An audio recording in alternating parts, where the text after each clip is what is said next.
¿Qué tal? Buenas noches. Bienvenidos a este espacio de conversación de nombre Punto de Fuga. Y aunque no lo crean, producto del entusiasmo que provocó nuestra plática con el maestro Sergio Vela la semana anterior. Maestro, gusto en tenerlo aquí con nosotros. Un placer, querido. Seguiremos hablando sobre enfermedad, creatividad, neurosis, desquiciamiento, todas las cosas que están desbocadas en nuestro mundo actual. ¿Cuánto pánico, verdad, maestro? Y yo creo que el miedo paraliza. Goethe decía que los dos grandes enemigos del hombre, bueno, lo dice Mefistófeles. Eso lo dice Mefisto, maestro. Dice los dos grandes, pero ¿quién estaba apuntando detrás a Mefistófeles? Goethe. Decía, los dos grandes enemigos del hombre son la esperanza y el temor. La esperanza nos hace ver, si lo analizamos con profundidad, las cosas de una manera que no son, y el temor nos paraliza. Entonces, justamente la idea de que en estos tiempos de enfermedad lo que conviene es la reflexión. Sí, un recogimiento reflexivo, pero no paralizarnos. Claro, porque la gente confunde reflexión con detener los procesos. La reflexión es un proceso constante que se denomina pensamiento humano, porque la gente confunde muchas veces pensamiento con razón. La razón es un punto de llegada, el pensamiento siempre será un punto de fuga. Y ya que estamos hablando de pensamientos, retomo con lo que nos quedamos, el pensamiento nocturno de Novalis. Al fin de cuentas, Novalis muere creo que de 23 años, 24 años. Muy joven. También Büchner muere muy joven en esas épocas. O sea, es una generación de personas que luchan por tener integridad física, porque caer enfermo era verdaderamente exponerte a cualquier tipo de desaparición, porque no había la medicina de ahora. Pero Novalis marca la presencia de Schelling, marca la presencia de muchas personas y sobre todo de dos tipos notables que son Schiller y Goethe en este primer romanticismo. Pero ellos hablan del anhelo, del fervor, del coraje, del enojo, de volver, una frase muy bella, volver muy digno, la dignificación de lo ordinario que es existir. Que eso es una de las claves de este pensamiento romántico, porque ahí se destapa todo el pensamiento creativo que estamos viviendo acá, ¿no? Justamente a partir del Sturm und Drang de Goethe y de Schiller, Sturm und Drang significa tempestad e ímpetu, o tempestad y empuje, es como la subjetividad gana terreno frente a la objetividad de la estética del siglo XVIII. Entonces, cuando la subjetividad toma la carta de creencia para todos los creadores de la época romántica, que es la consecuencia del Sturm und Drang, justamente de lo que se trata es de subrayar la índole irracional, los aspectos irracionales del ser humano, los nocturnos, los lunáticos, lo femenino, claro, que empieza a ocupar un lugar que antes no tenía. Goethe lo hace desde Las penas del joven Werther, que es una obra temprana. ¿Por qué? Sí, claro. Porque permite que el varón sufra y llore y palpite con la naturaleza. Es una revolución emocional que no había existido nunca. Maestro, en Europa hay una ola de suicidios, de gente joven buscando la pasión que el joven Werther les metió por las entrañas. Pero justamente como es tan fuerte esa revolución emocional, posiblemente la última que haya habido, gigantesca, porque al varón le es dado llorar e incluso se convierte en atractivo para una mujer, un varón sensible. Un hombre en sufrimiento. Entonces se construye toda la idea del sufrimiento como requisito indispensable y del malestar, incluso mental, para la creatividad. Entonces los binomios pueden empezar a ser engañosos. Hubiera sido mucho mejor la historia del pensamiento si Nietzsche no hubiera enloquecido, si Bruckner no hubiera tenido una serie de malestares, si Schumann no hubiera muerto también trastornado por una sífilis. Es decir, si hubiera existido la penicilina en el siglo XIX como forma de cura, habría habido muchos artistas que padecieron un trastorno mental que no hubieran tenido que padecerlo y su creatividad hubiera sin duda sido mayor. Y hay inclusive dentro de este proceso de renovación, en el lenguaje, también este tipo de cosas afecta y crea el poder del silencio, maestro. El silencio se vuelve verdaderamente algo fuera de serie. A mí cuando me preguntan qué diferencia hay entre una pausa y un silencio, yo siempre les digo, la pausa es el momento donde lo que sigue es lo importante, por lo tanto, se intensifica la progresión. Claro. En el silencio, lo que acabo de decir, por lo tanto, lo que se multiplica es la situación dramática. Werder tiene una escena, maestro, donde dice, Werder sabía que Carlota sabía, que su esposo sabía, que él estaba enamorado de Carlota y el esposo sabía que ella sabía, todo el mundo sabía. Por eso las pláticas no podían pasar de 20 segundos y el silencio pesaba sobre esa mesa. Es grandioso. Pero maestro. Raúl, ¿no te parece, es precioso sin duda, pero ¿no te Grandioso. parece que vivimos una época carente de silencio? Claro, Es un bien escaso. En el rebumbio de Es- la palabra inútil, maestro. Es un bien escaso, el silencio y el tiempo, que es una de las grandes riquezas de nuestro tiempo, justamente contar con tiempo y silencio. Ahora, yo quisiera abordar un punto que a mí me parece importante para todo esto que hemos estado discutiendo desde la semana pasada, es decir, enfermedad y creatividad. ¿Existe o no existe el binomio? ¿Qué tanto una cosa puede condicionar a la otra? Ya vimos que hay casos en los cuales sí efectivamente hay un trastorno determina un tipo de conducta creativa, pero no Afecta, pues. afecta. La palabra afecta, afecta, que exactamente. eso es fundamental. Pero bueno, yo quisiera subrayar aquí que la genialidad es una anormalidad.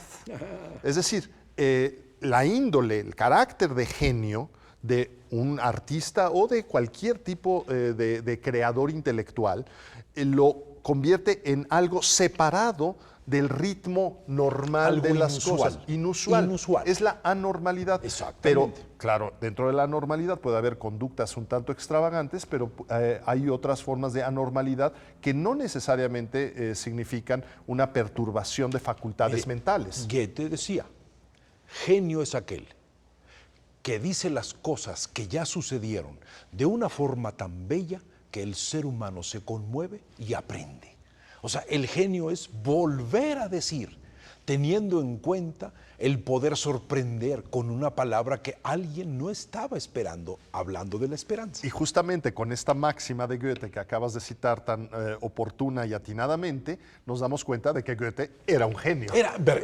Porque creo nos que hace ver las cosas de otra manera. Yo siempre he dicho, dicen que Goethe era verdaderamente terrible como persona, que era un hombre fato, pero maestro, a él le agarró una grave enfermedad, la enfermedad de la pasión. Lo que él describió lo atrapó cuando era anciano, cuando se enamora de Ulrike. Él tiene, creo que 70 o 71 años, se enamora de Ulrike de 18 o 19. La familia de Goethe le empieza a decir, oiga, viejo ridículo, se le nota que está usted... Y Goethe cae en la trampa, maestro, de insinuar su amor a Ulrike. ¿Y qué tiene como rechazo? El más grande de todos. Ulrike hizo como si no hubiera escuchado. Sí, es el silencio. El silencio. Y de ese dolor de Goethe sale una obra prodigiosa, El elogio de Marienbauer. Sin duda. Que es el entendimiento de para qué sirve amar en la existencia. Otro tema, Raúl, que yo considero que es importantísimo, no sé si quieras que entremos en los minutos que tengamos, es el de la melancolía. ¡Hombre, maestro! Porque justamente la idea El de mal la del creatividad, sí, bueno, la bilis negra, Saturno, la vida creativa, guiada justamente por un afán melancólico. La imagen del grabado de Durero nos acompaña pues, Eso prácticamente a todos, ¿no? Algo que la gente maneja como la imagen clásica. Icónica. ¿No? Icónica. Es decir, la idea de que hay un malestar necesario para la creatividad. Creo que eso es verdad, porque si no está inconforme el artista, el creador intelectual. La herida del alma, exactamente. el pliegue del espíritu. Y claro, esto llega a su cúspide como imagen socialmente aceptada en el romanticismo, porque hasta antes los artistas eran considerados siervos de los poderosos, pero después de la Revolución Francesa y la exaltación de la individualidad que hemos mencionado ya, justamente la idea es que el artista de alguna manera hace una suerte de radiografía de una sociedad. Fíjese, maestro. La tristeza es una emoción, se puede decir que básica, es una derivación de la alegría. Pues no reconoceríamos la alegría si no viviéramos en Binomios. la tristeza. La tristeza tiene como lenguaje la rabia, la furia, el enojo, porque el triste sabe que perdió. Entonces está colérico. El melancólico, ¿sí?, es alguien que está mucho más sentimental, mucho más dúctil, no sabe qué sucede, no sabe qué perdió. Por lo tanto, el melancólico está perdido adentro del mismo. Y son reflexiones bellísimas. La melancolía es creativa. La tristeza tiene que añejarse para volverse un elemento de creación, con la melancolía. Me parece tan oportuno lo que estás mencionando. Justamente esto lo podríamos llevar a cada uno de los casos que hemos estado analizando y tantísimos otros, porque, por ejemplo, Torcuato Tasso, para que veamos que no es un asunto nada más del romanticismo. Amado Nervo. Amado Nervo, Virginia Woolf, Ezra Pound. Emily Dickinson. Por supuesto. Es decir, hay, Ana Imátova. Bueno, la lista es enorme de personas afectadas, pero también la lista de personas que se conducen en un momento dado de manera irregular frente a los cánones de la sociedad. Caravaggio o Gesualdo como asesino, como uxoricida, vengativo, etc. Pero bueno, lo que importa al final de cuentas es la obra, creo yo. ¿Qué queda de un artista? Su legado, su obra. ¿Qué importa en última instancia si Celine o Ezra Pound fueron antisemitas? Antisemitas, o sea, eso no le resta el menor o decir valor. que Heidegger era nazi, por Dios, el ser y la nada es un prodigio. ¿Vamos a rechazar a Wagner por su ridículo antisemitismo? Por supuesto que no. Los cantos de Ezra Pound siguen siendo poesía capital del siglo XX. Ajá. El viaje al centro de la noche de Celine sigue siendo una cosa extraordinaria. Entonces, lo que quiero subrayar es que debemos separar para valorar de veras el legado la vida de la obra. Creo que eso es importante. Mire, yo creo que es verdaderamente fundamental. En otro libro interesante, maestro, así como mencionamos el de Música y Enfermedad de Martínez Palomo, sí, hay un libro de Héctor Vasconcelos sobre divas del siglo XX, sobre músicos del siglo XX, y hace ensayos muy atinados. Los perfiles del sonido. Exactamente. Perfiles del sonido del querido Héctor. Es muy sí, bello. Sí. Y Héctor ahí logra un muy buen ejemplar, maestro. ¿Cómo no? Habla de la inutilidad de Claudio Arrau para vivir en la existencia porque no tenía que hacer un solo trámite.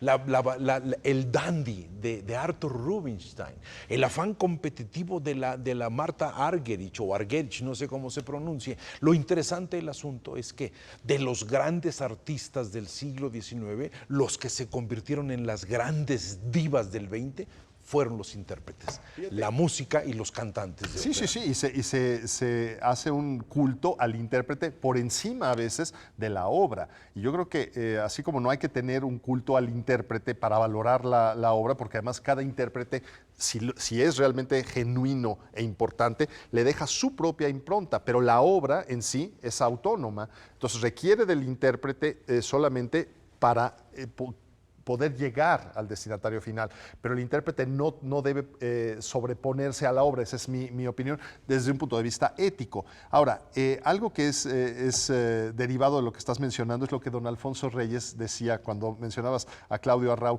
las enojosas materialidades de la vida. Bueno, a eso sí le resta tiempo a la creatividad. Eso es todo, mi querido maestro. Otra vez, ya que nos acaba el tiempo. Yo por mí nos quedábamos hasta enero verdaderamente conversando. Lo que sí creo es que cada artista encuentra su espacio creativo. No toda la obra de un artista es digna de alabarse. A veces hay altibajos, a veces hay errores. Es parte de algo que es lo que hace que el arte sea distinto, el eterno aprendizaje, maestro. Y eso es lo que como sociedad tenemos que lograr. De esto que estamos viviendo, aprender. Nada más, aprendamos. Maestro, un placer estar contigo, Raúl. Es un gusto. Gracias. Que le vaya muy bien. Nos vemos la siguiente semana aquí en Punto de Fuga.